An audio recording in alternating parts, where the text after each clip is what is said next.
Hey guys, welcome to my channel. Welcome back if you are a returnee. My name is Rachel. I know it's been a while, but I'm here, right? So just embrace me. Welcome me with love. Um, in today's video, I wanted to share with you all some of the common symptoms I've been experiencing in my second trimester of pregnancy. That's partly why I've kind of been MIA. Being pregnant sometimes can be difficult. I moved across the country. I'm now in the Boston area. So there's definitely been a lot of changes.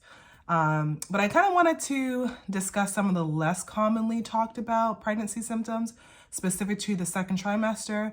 I didn't really want to talk much about pregnancy in the first trimester for obvious reasons. I'm 6 months along, so now I feel a little bit more comfortable sharing my pregnancy journey with you all.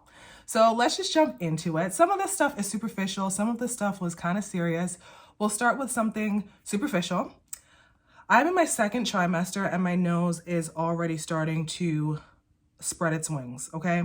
The other day I looked in the mirror and I was like, who is this girl? Now I know this can happen to a lot of people in their third trimester, but I wasn't expecting this to happen so quickly to me.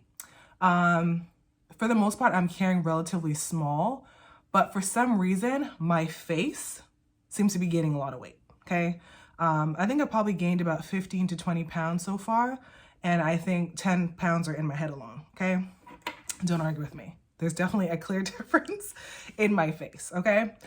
The second symptom that I had that was pretty serious, it actually landed me in the hospital for a total of 3 days, 3.5 days. Quick story time. I had COVID, and towards the end of my battle with COVID, I had really bad flank pain, right? So pain on my sides.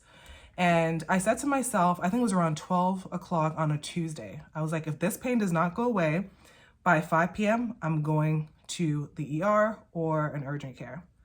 Baby, by 1 p.m., I didn't even know I could, manage pain like that. Like, the pain was treacherous. It hurt so bad. I have never experienced pain like that in my life. And I have bad period cramps. Let me just throw that out there.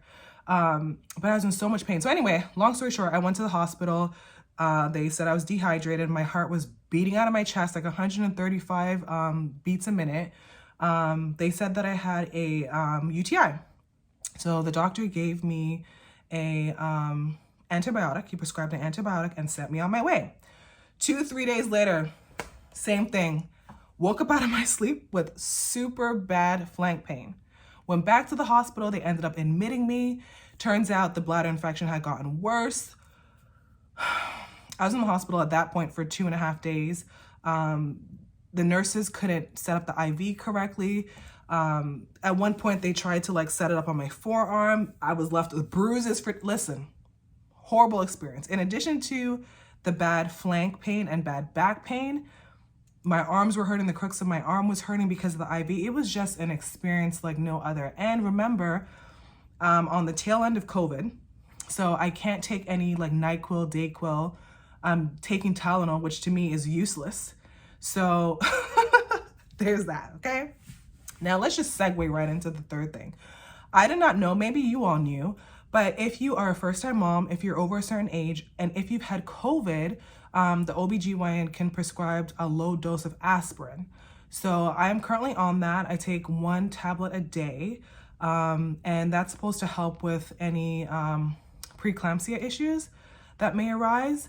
So yeah, I didn't know that, but apparently prescribing aspirin is totally a thing in pregnancy, and they traditionally do that in the second or third trimester. Another thing that has been plaguing me is hair. I guess some of the stuff is kind of taboo, which is why people don't talk about it. But chin hairs have been plaguing me even more so now that I am pregnant. And I can't do electrolysis. I can't do laser treatments for obvious reasons. So I have to pluck. And I mean, again, it's pretty superficial, but this is something that a lot of people don't discuss in pregnancy. And it's definitely a thing. While in the hospital, I asked a couple nurses whether or not this whole bladder infection was common in pregnancy. And they said it was. It's something that they frequently see. So just be aware that when you are pregnant, your risk for UTIs or bladder infections are increased. Drink your water, people. Do whatever you need to do to make sure you do not end up with a bladder infection, because it is not fun, okay?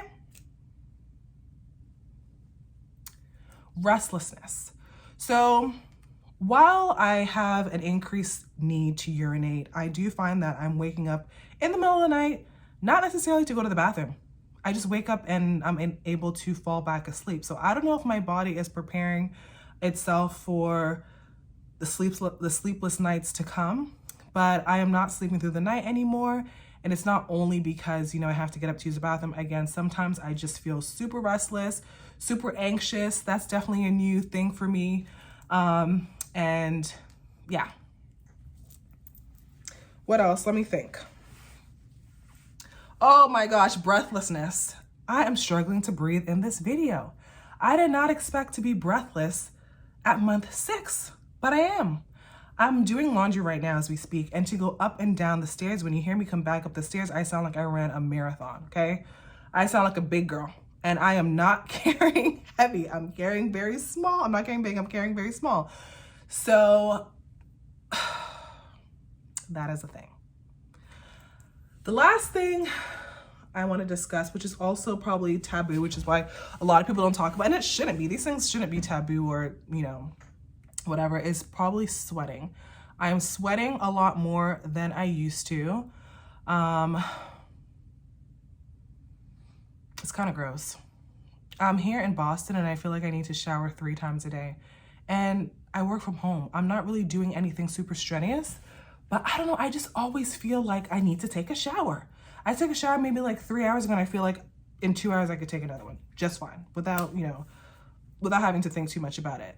I definitely have to take one in the morning. I definitely have to take one at night. And, you know, with a heightened sense of smell, I don't know if it's mental. I don't know what it is, but I just feel like I'm never as squeaky clean or as fresh smelling as I was pre-pregnancy. And I think that's something that a lot of people don't talk about as well. Maybe due to embarrassment or I don't know, sweat is natural, folks. But I would say that's another symptom / annoyance that I have been dealing with. So if you ladies are pregnant, down below, comment, let me know what you've been dealing with. Can you relate to any of the symptoms that I discussed? This is a race against time. The sun is just sabotaging this entire video. But no, if you're new here, if you're not subscribed, do not forget to subscribe, thumbs up the video, share, comment, all that good stuff. And I will see you guys in the next one. Bye.